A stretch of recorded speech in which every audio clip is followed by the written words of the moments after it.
초대 교회로부터 우리가 배워야 할 교훈. 팀 켈러. 많은 사람들이 역사적, 전통적 교리를 지켜온 크리스천들은 시대에 뒤처지고 지나치게 배타적이며 심지어 세상과 다른 모습을 보인다고 말한다. 그러나 역사가이자 성경학자인 레리 허타도는 이러한 관점에 의문을 제기하는 책들을 냈다. 바로 처음으로 기독교인이라 불렸던 사람들과 도대체 처음 3세기 동안 왜 그들은 크리스천이 되었는가이다. 그에 따르면 초대 교인들은 특히 문화적 엘리트들이 보기에는 조롱의 대상이었다. 그들은 세력과 상업의 중심부에서 배제되었고 때로는 박해를 받아 목숨을 잃기도 했다. 허타도는 로마의 권력자들이 다른 종교들에 비해 유독 기독교에 적대적이었다고 말한다. 왜일까? 당시 사람들은 각기 자신의 신들을 모시고 있으면서 동시에 다른 모든 신들에 대한 존경심을 가지고 있었다. 로마 제국을 비롯하여 거의 모든 가정과 도시와 전문 길드는 각자의 신을 믿고 있었다. 가족들과 식사를 하러 갈 때나 공적인 행사에 참여할 때 그 집단이나 장소의 신들을 찬양하는 의례를 행하지 않는 것은 상상할 수도 없는 일이었을 것이다. 최소한 집이나 공동체 내에서 그렇게 하지 않는 것은 심각한 모독 행위였다. 이는 신들의 진노를 이야기할 수 있기에 위험한 행위로 여겨지기까지 했다. 더 나아가 신성한 통치권을 정당화하는 데 기반이 되었던 로마 제국의 신들을 경배하지 않는 것은 반역으로 간주되었다. 반면 초대교인들은 이러한 의례들 및 경배하는 행위들을 우상 숭배라고 생각했다. 그들은 오직 하나님만 예배했다. 유대인들 역시 같은 생각을 가지고 있었으나 이들의 경우에는 통상적으로 용인되었는데 유대인은 독특한 민족 집단이며 이 독특함이 고유의 민족적 정체성으로 간주되었기 때문이다. 그러나 기독교는 모든 종족들로 퍼져갔고 대부분의 기독교 성도들은 이전에 이교도였다가 회심한 후 다른 신들에 대한 경배를 거부한 사람들이었다. 이러한 거부 행위는 막대한 사회적 분열과 문제를 초래하여 그들을 공적인 집회에 참여할 수 없게 했다. 가족 구성원이나 노예가 크리스천이 되었을 경우 그들은 돌연히 집안의 신들을 경배하는 일을 거부했던 것이다. 기독교의 확산은 그 문화를 구성하는 삶의 질서를 위협하는 것으로, 다시 말해 사회 질서에 대한 전복으로 간주되었다. 예수 그리스도의 추종자들은 좋은 시민이 되기에는 너무나도 배타적인 부류로 여겨졌다. 기독교가 폭발적으로 확산된 세 가지 이유.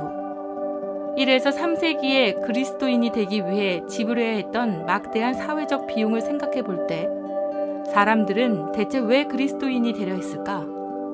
왜 기독교는 그토록 폭발적으로 성장한 것일까? 사회적 비용을 훨씬 초과하는 기독교의 매력은 대체 무엇이었을까? 허타도를 비롯한 많은 학자들은 세 가지 사실을 지적한다. 첫 번째, 기독교인들은 타인에게 거부감과 호감을 동시에 주는 사회 변혁의 사명을 가지고 있었다.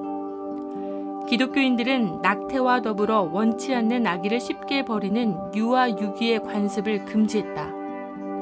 또한 그들은 이성 간의 결혼 관계 외에 모든 성행위를 피했다는 점에서 성적으로도 반문화적이었다.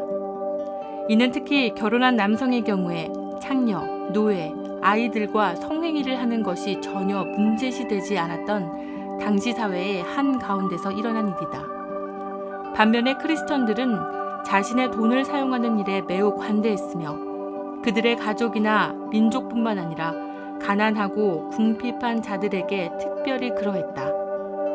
또 다른 놀라운 차별성은 기독교 공동체가 다민족으로 구성되었다는 점에 있었다. 이들이 그리스도 안에서 공유한 정체성은 각자의 민족적 정체성보다 더 근원적이었고 따라서 종교상 전례가 없는 다민족적 다양성을 만들어냈다.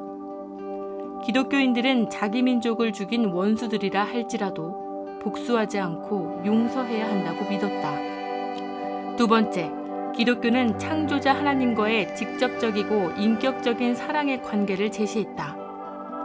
당시 주변에는 신들이 내려주는 은총을 갈망하는 사람들이 가득했고 동방의 종교들도 각성의 경험에 대해 이야기하곤 했다.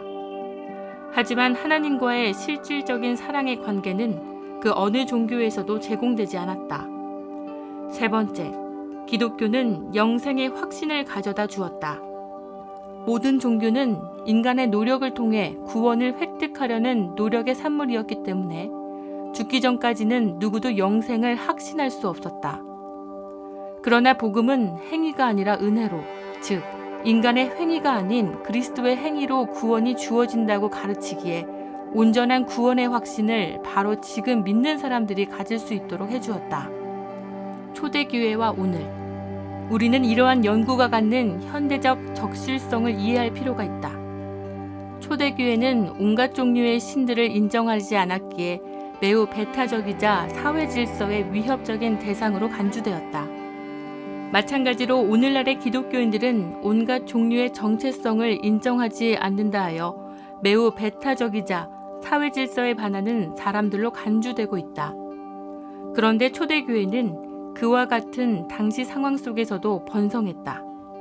왜 그러한가? 한 가지 이유는 그들이 너무나 다르고 배타적이라고 놀림받는 데에 있었다.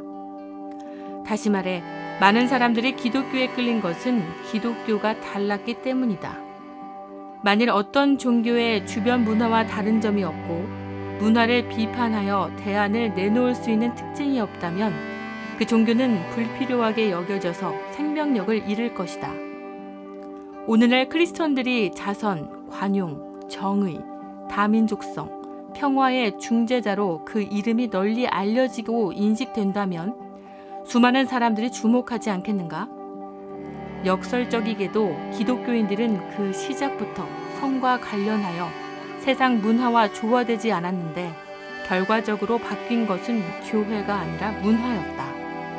기독교가 번성할 수 있었던 또 하나의 이유는 다른 어떤 문화나 종교도 갖지 못했던 것, 즉 하나님과의 사랑의 관계가 은혜로 인해 거저 주어지는 구원을 제공했기 때문이었다. 이는 오늘날도 마찬가지다. 다른 어떤 종교도 세속주의도 이 구원을 줄 순 없다. 다른 어떤 영적인 접근으로도 그 일을 할 수 없다.